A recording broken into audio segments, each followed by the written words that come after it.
Ok. Lilia? Le sens habituel. On aurait pu commencer par qu'il pour changer un peu les habitudes. Mais bon, justement, à propos d'habitudes.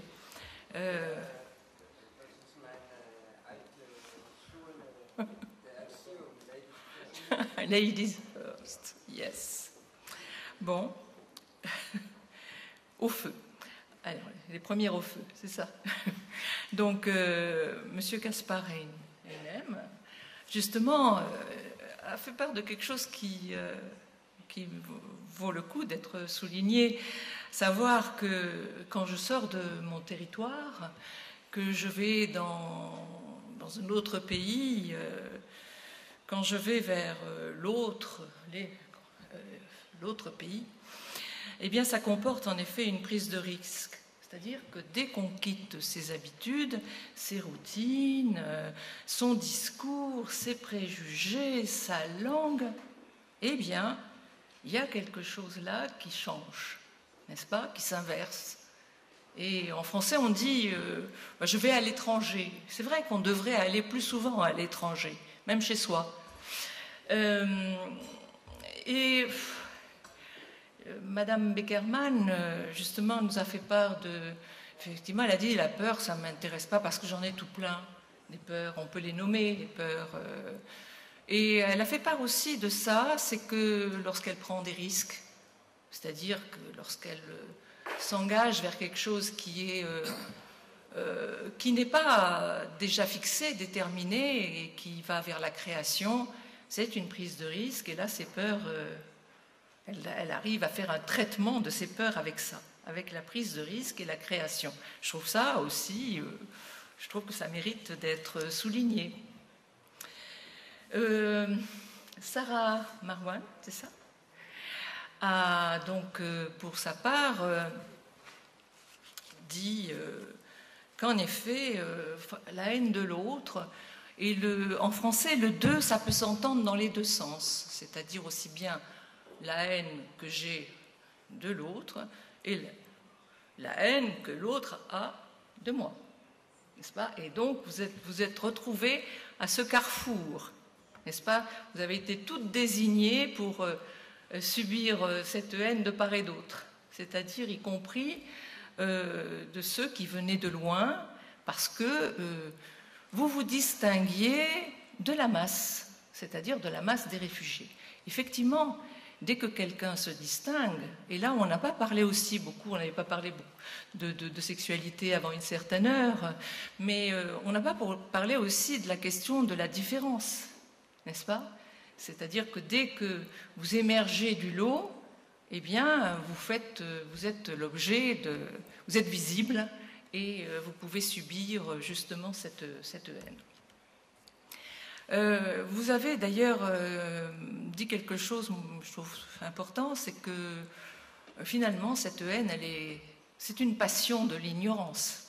Elle est nourrie par l'ignorance, hein, puisque vous remarquiez que vous étiez tout de suite épinglé selon une supposée identité, comme musulmane, comme ceci, comme cela. Enfin, on savait tout de vous.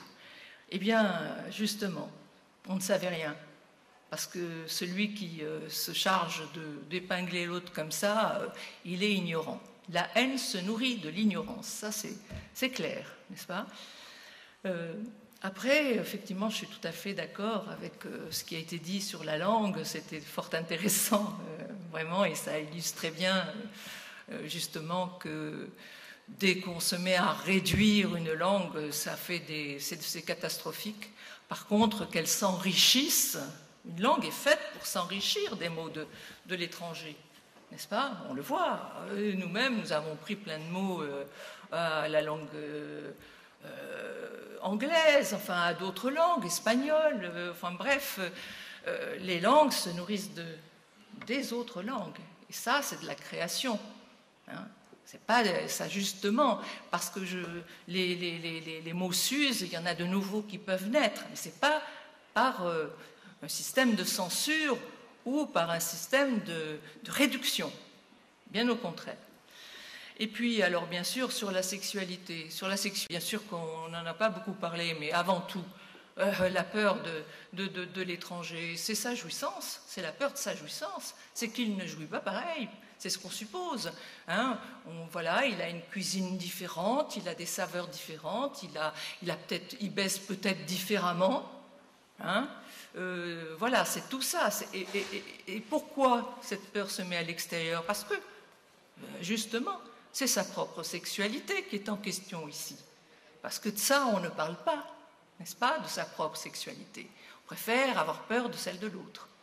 Voilà, c'est ce que vous m'avez inspiré.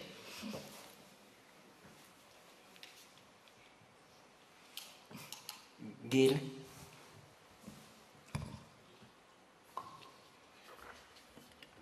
Lilia, vous avez un grand avantage d'être la première, parce que vous ne me laissez pas... Je voulais vous le donner, vous voyez. Mais bon, on voit bien que même là, la question sexuelle est présente, puisque ce que Avi disait, c'est ladies first. Et je ne suis pas tout à fait d'accord. Ladies first, ou la femme d'abord. C'est la raison pour laquelle vous avez parlé avant moi à chaque fois. Les femmes et les enfants d'abord. Et les officiers.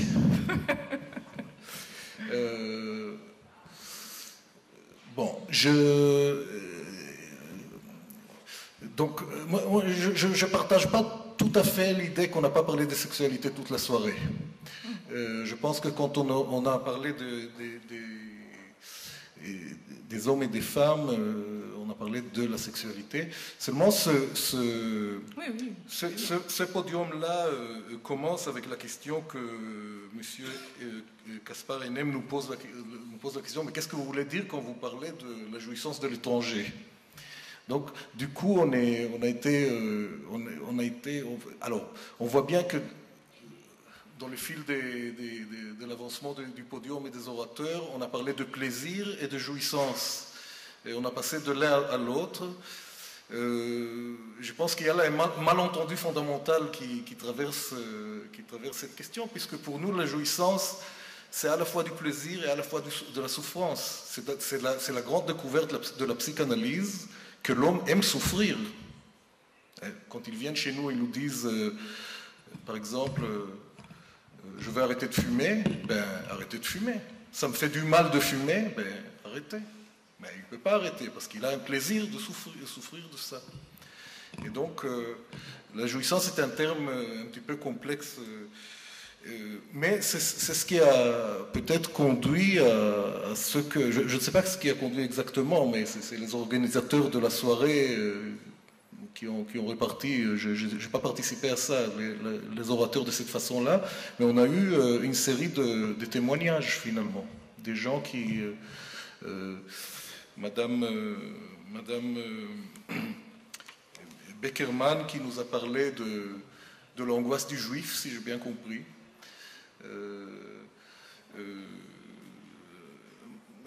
Sarah Marois qui nous a parlé de la difficulté de traumatiser, de celui qui a rencontré le réel de la guerre. Et nous avons eu deux témoignages de déportation qui sont plutôt des déportations dans le langage. C'est-à-dire, je suis arrivé d'une langue vers une autre langue, ou d'une zone géographique vers une autre zone géographique. On voit bien, ce sont en fait, le mot étranger ne dit pas qu'une chose.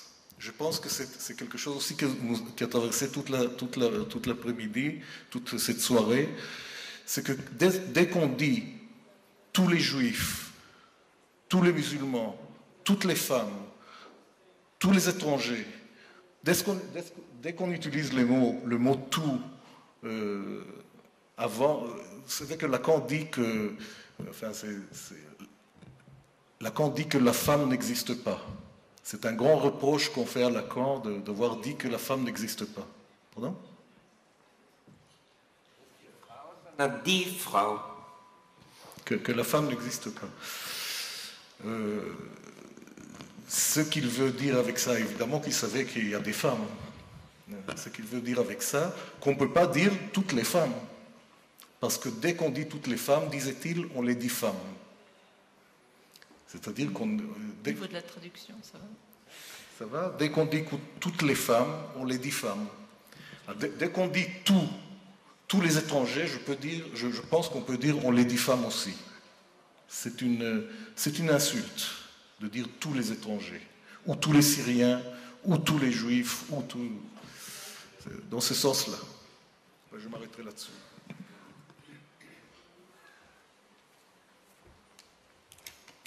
Et c'est une question sexuelle, parce que quand Lacan dit ça, il oppose les hommes. Regardez, les hommes sont toujours habillés plus ou moins de la même façon. Ils sont tous habillés en noir, presque. Noir, bleu, c'est toujours sombre. Les femmes, il y a rarement deux femmes qui sont habillées de la même façon. Et donc, quand on essaye de collectiver l'incollectivisable, bon, ça tient qu'à peu près, mais vous voyez ce que je veux dire. Donc, dès qu'on essaye de collectiviser l'incollectivisable, eh bien, on est en train d'écraser les singularités. Ich möchte auch 2 Kommentare machen. Eine zu Ruth Beckermann.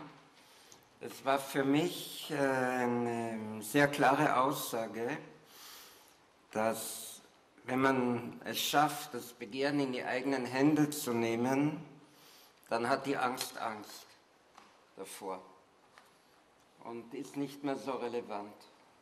Das ist das eine. Das zweite, zu Marwa Sarah, zu sagen, die Angst, eure Angst ist euer Problem. Ich glaube, das ist eine ethische Aussage, die sehr wichtig ist, mal gesagt zu werden. Eure Angst ist eure Angst, übernehmt eure Sache und übernehmt die Verantwortung dafür. Es kann nicht sein, dass andauernd der andere denjenigen überzeugen muss, er müsse keine Angst vor ihm haben. Das ist reiner Wahnsinn.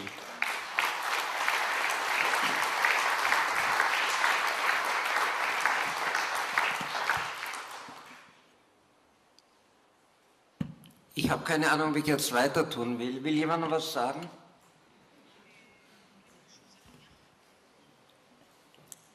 Lilia, oder machen wir Schluss? Écoutez, moi ce que je peux dire, ce sont des mots de conclusion. Je trouve que ces rencontres ne doivent pas rester isolées. Enfin, je pense qu'il faudra qu'elles puissent se renouveler. Ce n'est pas la rencontre d'un soir, n'est-ce pas?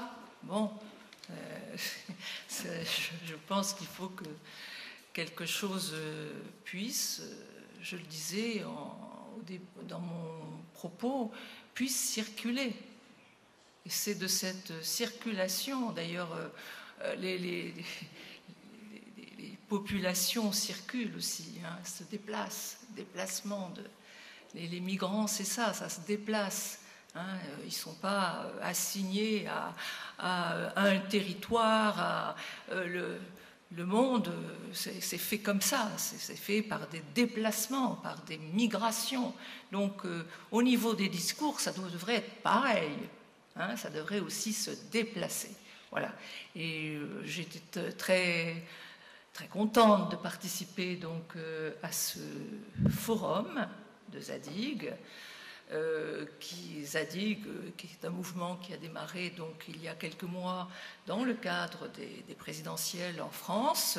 Je suis contente que ça ait lieu ici grâce à Avir Ibniki qui a pris ça en charge complètement et que vous soyez nombreux à être venus, à être prêts à changer aussi vos habitudes en termes de discours. Voilà, je crois que nous sommes tous dans cette position-là aujourd'hui.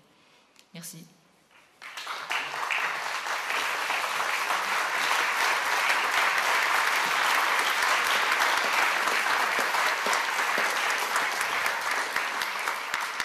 Ich möchte zunächst erstens habe ich verstanden, dass wir eine Aufgabe erhalten haben, die wir haben, nämlich, dass es kein isoliertes Ereignis ist. Und wir werden sehen, was der nächste logische Schritt ist. Dann möchte ich allen unseren Gästen danken, die bereit waren, hier teilzunehmen, teilweise für sie in ungewohnter Form und in später Stunde, Ihnen allen, die gekommen sind. Und ich möchte auch meinen Kolleginnen und Kollegen danken, die durch wirklich viele, viele Stunden von Arbeit dieses Ereignis möglich gemacht haben. Also, wir werden weiterarbeiten. Vielen Dank, gute Nacht.